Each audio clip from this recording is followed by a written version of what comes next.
সুনামগঞ্জ থেকে আগত সুনামগঞ্জের মাআরিফুল কোরআন মাদ্রাসার ছাত্র হাফিজ সাঈদ আল জুনাইদকে।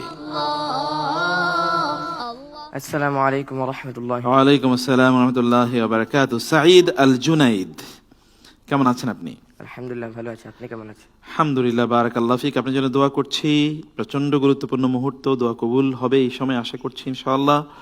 আপনি আমাদেরকে সুন্দর তেলাওয়াত শোনাবেন ইনশাআল্লাহ। الله الله الله الله الله. اقرأ من قول الله عز وجل. أعوذ بالله من الشيطان الرجيم. بسم الله الرحمن الرحيم. وكلوا مما رزقكم الله حلالا طيبا واتقوا الله الذي أنتم به مؤمنون.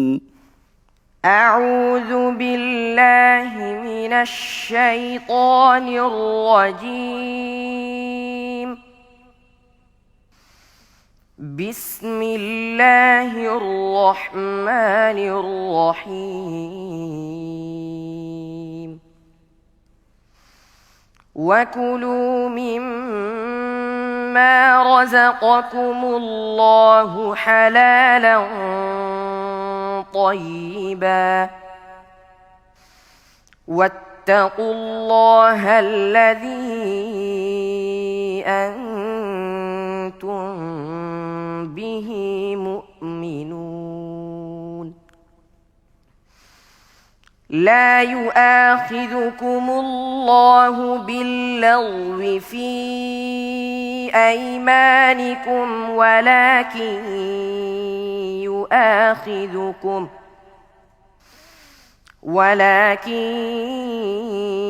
يؤاخذكم بما عقدتم الأيمان، فكفارته إطعام 10 مساكين من أوسط ما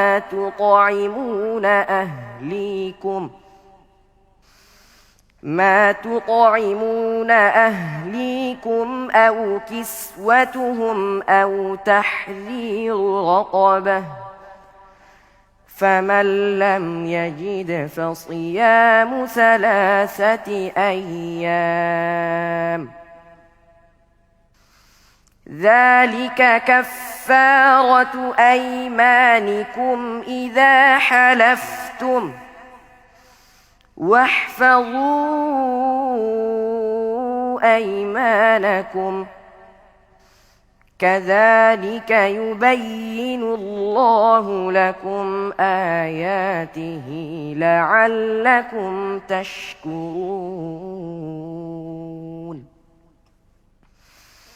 يا أيها الذين آمنوا إنما الخمر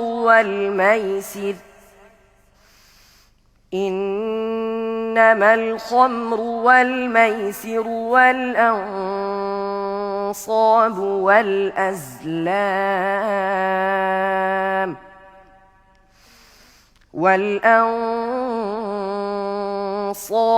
والأزلام رجس من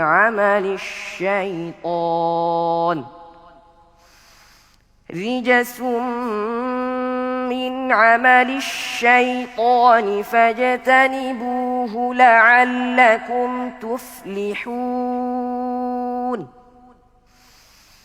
إنما يريد الشيطان أن يوقع بينكم العداوة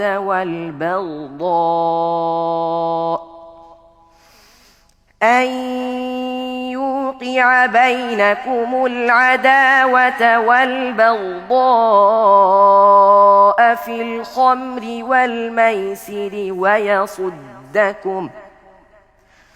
ويصدكم عن ذكر الله وعن الصلاة فهل أنتم منتهون وأطيعوا الله وأطيعوا الرسول واحذروا فإن توليتم فاعلموا أنما على رسولنا البلاغ المبين حسبك صدق الله العظيم Allah, Allah. মাশাআল্লাহ ভাইয়া, অসাধারণ অসাধারণ, একেবারে ভরাট কণ্ঠে তুমি তেলাওয়াত করে গেলে। আমরা একটু বিচারিক প্যানেলে যাচ্ছি। চমৎকার তেলাওয়াত করেছে, তাজবিদগুলো ভালো ছিল। তো আসলে প্রতিযোগিতা যে পর্যায়ে এখন এসেছে, একই গ্রুপে এত ভালো ভালো ছাত্ররা তেলাওয়াত করছে, এত চমৎকার তেলাওয়াত করছে, তাজবিদে মুমতাজ, মাকামাত তরজেও মুমতাজ। নাম, এখন এই স্তরে এসে ছোট ছোট বিষয়গুলো বড় হয়ে ধরা দেয়। যেমন তুমি যে তর্জটা পড়েছো, তুমি যে মাকামাতটা পড়েছো, মাকামুন নাহাবন্দ, এই নাহাবন্দের প্রথম যে আয়াতটা পড়েছো ভালো হয়েছে। তারপর আরেকটু ভালো হওয়ার জন্য আমি বলবো যে আমি যেই মুলাহাজাতটা দেব আরেকটু ভালো হবে ইনশাআল্লাহ যদি এভাবে পড়া যায়। ইনশাআল্লাহ। وَكُلُوا مِمَّا رَزَقَكُمُ اللَّهُ حَلَالًا طَيِّبًا وَاتَّقُوا اللَّهَ الَّذِي أَنْتُمْ بِهِ مُؤْمِنُونَ। এই যে ফিনিশিংটা, হয়তো সে শ্বাসের জন্য জি। এই ফিনিশিংটা, কফলাটা সে আনতে পারেনি। এরকম ছোট ছোট কিছু ব্যাপার আছে, তো একটা ধরিয়ে আমি সবগুলো বুঝিয়ে দিলাম। ইনশাআল্লাহ আশা করি আগামী দিনে সে এগুলো সংশোধন করে আরো তেলাওয়াতের মানকে শানিত করবে ইনশাআল্লাহ। ইনশাআল্লাহ। বারাকাল্লাহ ফিক। আমরা একটু ডান পাশের প্যানেলে যাচ্ছি। অসাধারণ ছিল।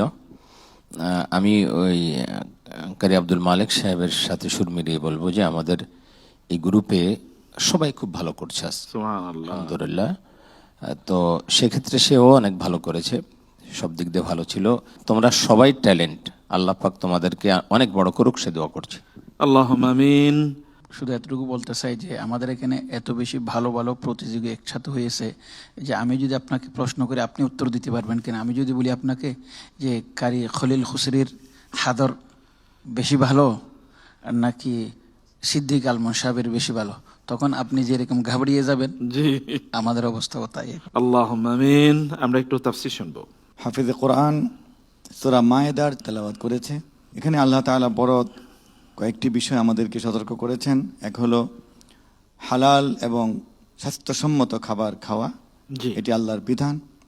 এরপরে কেউ যদি সঠিক অর্থে আল্লাহর নামে কসম খায় এবং সেই বিষয়টি হালাল হয় বা সেই বিষয়টি জীবনের জন্য অপরিহার্য প্রয়োজনীয় হয়, তাহলে কসম ভঙ্গ করাই নিয়ম এবং ভঙ্গ করার পর কাফফারা দিতে হবে।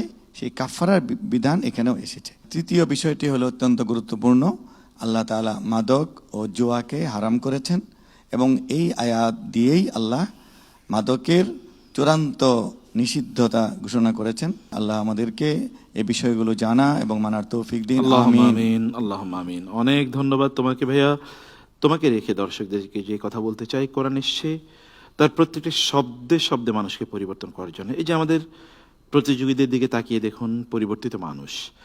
আমরাও যদি আমাদের নিজেকে পরিবর্তন করতে চাই তাহলে কোরআনের কাছে আমাদের নিজেদেরকে সুপর্দ করতে হবে। একবার ভাবুন, চিন্তা করুন, চোখ বন্ধ করুন, আপনার মধ্যে কোন কোন অভ্যাসগুলো আছে যেগুলো আপনাকে ভালো মানুষ হতে দিচ্ছে না। এরকম ছোট ছোট অভ্যাসগুলো পরিবর্তন করা শুরু করুন। কিন্তু তা কোরআন তেলাওয়াতের পর আল্লাহ সুবহানাহুর কাছে প্রার্থনা জানিয়ে কোরআনের শব্দগুলো হৃদয়ে ধারণ করার মাধ্যমে, তাইলে এই পরিবর্তন আমাদের জন্য সহজ এবং সম্ভব হবে এবং আমরা পরিবর্তিত ভালো মানুষে রূপান্তরিত হতে পারবো ইনশাআল্লাহ। আল্লাহ তৌফিক দান করুন।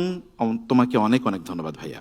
والسلام عليكم ورحمة الله وبركاته। ওয়ালাইকুম আসসালাম ওয়া রাহমাতুল্লাহি ওয়া বারাকাতুহু। প্রিয় দর্শক, আমরা শুনছিলাম পবিত্র